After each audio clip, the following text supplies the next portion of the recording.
ಎಲ್ಲರಿಗೂ ನಮಸ್ಕಾರ. ಚುಕ್ಕಿ ಗಾರ್ಡನ್ಗೆ ಸ್ವಾಗತ. ಎಲ್ಲರೂ ಹೇಗಿದ್ದೀರಾ? ಎಲ್ಲರೂ ಚೆನ್ನಾಗಿದ್ದೀರಾ ಅಂದ್ಕೊಂಡಿದ್ದೀನಿ. ಇವತ್ತು ನಾನು ನಿಮಗೆ ಗಾರ್ಡನ್ ಬೇಸಿಗೆಯಲ್ಲಿ ಹೇಗೆ ಹಸಿರಾಗಿ ಇಟ್ಕೋಬೇಕು ಅನ್ನೋದನ್ನು ಹೇಳ್ತೀನಿ. ಅಂದರೆ ಬೇಸಿಗೆ ಕಾಲದಲ್ಲಿ ಗಿಡಗಳು ಬೇಗ ಒಣಗುವ ಸಾಧ್ಯತೆ ಜಾಸ್ತಿ ಇರುತ್ತೆ. ಅದಕ್ಕೆ ನಾವು ಮುಂಜಾಗ್ರತೆಯಾಗಿ ಏನೇನು ಮಾಡ್ಕೋಬೋದು ಅಂತ ನಾನು ನಿಮಗೆ ಹೇಳ್ತೀನಿ. ನಾವು ಟೆರೆಸ್ ಮೇಲೆ ಆಗಲಿ ಅಥವಾ ಅಂಗಳದಲ್ಲೇ ಆಗಲಿ ನಾವು ಪಾಟಲ್ಲಿ ಗಿಡಗಳನ್ನು ಹಾಕೋದ್ರಿಂದ ಅದಕ್ಕೆ ಜಾಸ್ತಿ ನೀರು ಹಿಡಿದಿಟ್ಕೊಳ್ಳೋದು ಆಗಲ್ಲ. ಅದರಿಂದ ನಾವು ಪ್ರತಿದಿನ ಬೆಳಗ್ಗೆ ಮತ್ತು ಸಂಜೆ 2 ಟೈಮು ಗಿಡಗಳಿಗೆ ಅಂದರೆ ಪಾಟ್ಗಳಿಗೆ ನೀರು ಹಾಕಬೇಕು. ಇದರಿಂದ ಅವು ಬೇಸಿಗೆಯಲ್ಲಿ ಒಣಗುವ ಸಾಧ್ಯತೆ ಕಡಿಮೆ ಆಗುತ್ತೆ. ಮತ್ತು ನಾವು ಅದಕ್ಕೆ ತುಂಬ ಬಿಸಿಲು ಬೀಳದಂಗೆ ನೆರಳು ಮಾಡಬೇಕು. ಅಂದರೆ ಗ್ರೀನ್ ನೆಟ್ಟು ಕಟ್ಟೋಕ್ಕೆ ಅವಕಾಶ ಇದ್ದರೆ ಗಿಡಗಳಿಗೆ ನಾವು ಗ್ರೀನ್ ನೆಟ್ ಕಟ್ಟಿ ಗಿಡಗಳಿಗೆಲ್ಲ ನೆರಳನ್ನ ಮಾಡ್ಬೋದು. ಮತ್ತು ಇನ್ನೊಂದು ಸ್ವಲ್ಪ ಗಿಡ ಇರೋರು ಗ್ರೀನ್ ನೆಟ್ ಪ್ಲೇಟ್ಗಳನ್ನ ತಯಾರಿಸಿ ಅದಕ್ಕೆ ಬೇಸಿಗೆ ಬಿಸಿಲು ಬಂದಾಗ ಗಿಡಗಳನ್ನ ನಾವು ಆ ಪ್ಲೇಟ್ಗಳಿಂದ ಮರೆ ಮಾಡಬಹುದು. ಮತ್ತು ಅದನ್ನು ಸಂಜೆ ಆಯಿತು ಅಂದರೆ ಅದನ್ನು ತೆಗೆದಿಟ್ಟು ನಾವು ಅದನ್ನು ಮತ್ತೆ ಉಪಯೋಗಿಸ್ಕೋಬೋದು. ಪ್ರತಿದಿನ ಬೆಳಗ್ಗೆ ಮತ್ತು ಸಂಜೆ 2 ಟೈಮ್ ನೀರು ಕೊಡೋದ್ರಿಂದ ಗಿಡಗಳು ತುಂಬ ಹೆಲ್ದಿಯಾಗಿರುತ್ತದೆ. ಹಾಗೂ ಅದ್ರ ಮೇಲೆ ನಾವು ನೀರನ್ನ ಸ್ವಲ್ಪ ಮಾತ್ರ ಸ್ಪ್ರೇ ಮಾಡಬೇಕು. ಜಾಸ್ತಿ ಸ್ಪ್ರೇ ಮಾಡಿದ್ರೆ ಅದು ಕೊಳೆಯೋ ಸಾಧ್ಯತೆ ಇರುತ್ತೆ ಗಿಡಗಳು. ಮಳೆ ಆದರೆ ಅದು ನ್ಯಾಚುರಲ್ ಆಗಿರೋದ್ರಿಂದ ಅದಕ್ಕೆ ಯಾವುದೇ ರೀತಿಯ ತೊಂದರೆ ಆಗೋದಿಲ್ಲ. ಆದರೆ ನಾವು ಸಹಜವಾಗಿ ಹಾಕದೇ ಇರೋದರಿಂದ ಗಿಡಗಳು ಹೆಚ್ಚು ನೀರು ಬಿಡೋದ್ರಿಂದ ಕೊಳೆಯುವ ಸಾಧ್ಯತೆ ಇರುತ್ತೆ. ಆದ್ದರಿಂದ ನಾವು ಸಂಜೆ ಹೊತ್ತು ಅಥವಾ 2 ದಿನ ಅಥವಾ 3 ದಿನಕ್ಕೊಂದ್ಸರಿ ಗಿಡಗಳ ಮೇಲೆ ನೀರನ್ನ ಸ್ಪ್ರೇ ಮಾಡಬಹುದು.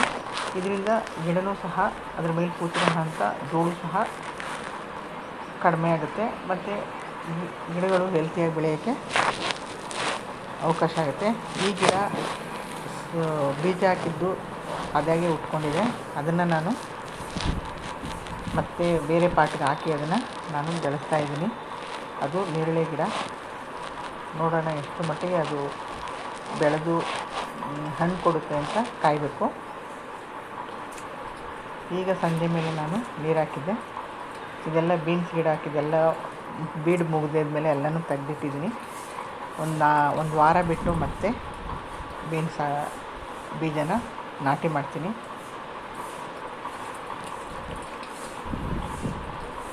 ಎಲ್ಲ ಗಿಡಗಳು ಸಹ ಬೇಸಿಗೆ ಆಗಿರೋದ್ರಿಂದ ಹಸಿರಾಗಿಲ್ಲ.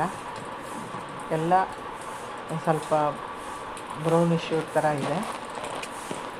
ಸಹಜವಾಗಿ ಏಪ್ರಿಲ್ ತಿಂಗಳಿಗೆ ಎಲ್ಲ ಗಿಡಗಳು ಸಹ ಅವು ಗ್ರೀನಾಗಿ ಕಾಣಿಸುತ್ತೆ. ಎಲ್ಲ ನೋಡಿ ಯಾವ ಥರ ಆಗಿದೆ ಅಂತ.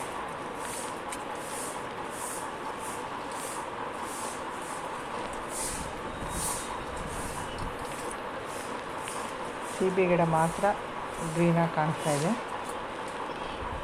ಸೀಬೆ ಗಿಡ ಮಾತ್ರ. ಮಲ್ಲಿಗೆ ಗಿಡ ಎಲ್ಲ ಈಗ ಮಗ್ಗು ಕಚ್ಚೋಕ್ಕೆ ಶುರುವಾಗಿದೆ. ಫುಲ್ ಎಲ್ಲನೂ ನಾನು ಅದನ್ನು ಟ್ರಿಮ್ ಮಾಡಿಬಿಟ್ಟಿದ್ದೆ. ಮತ್ತೆ ಚಿಗುರಿ ಚೆನ್ನಾಗಿ ಬರಲಿ ಅಂತ. ಇದು ಫುಟ್ಬಾಲ್ ಲಿಲ್ಲಿ ಅಂತ ಒಂದೇ ಒಂದು ಹೂ ಬಿಟ್ಟಿದೆ.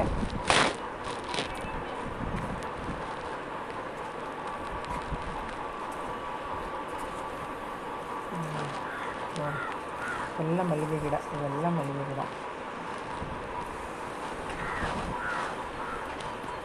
ಎಲ್ಲ ಪಾರಿಜಾತ ಗಿಡ ಎಲ್ಲ ಒಣಗಿದೆ, ಮತ್ತೆ ಚಿಗುರ್ತಾ ಇದೆ. ಇದು ಮಲ್ಲಿಗೆ ಹೂವು ಈಗ ಒಂದೊಂದೇ ಹೂವು ಬಿಡ್ತಾ ಇದೆ. ಇದು 7 ಸುತ್ತಿನ ಮಲ್ಲಿಗೆ ಹೂವು ಇದು.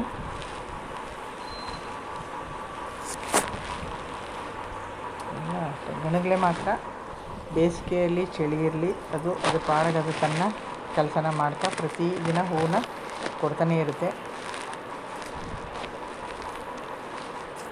ಇದು ನಿಂಬೆ ಗಿಡ ಉದ್ರೋಗಿ ಮತ್ತೆ ಚಿಗುರ್ತಾ ಇದೆ.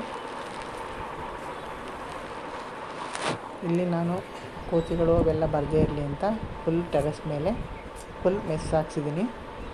ಜೊತೆಗೆ ಗ್ರೀನ್ ನೆಟ್ಟು ಸಹ ಕಟ್ಟಿದ್ದೀನಿ.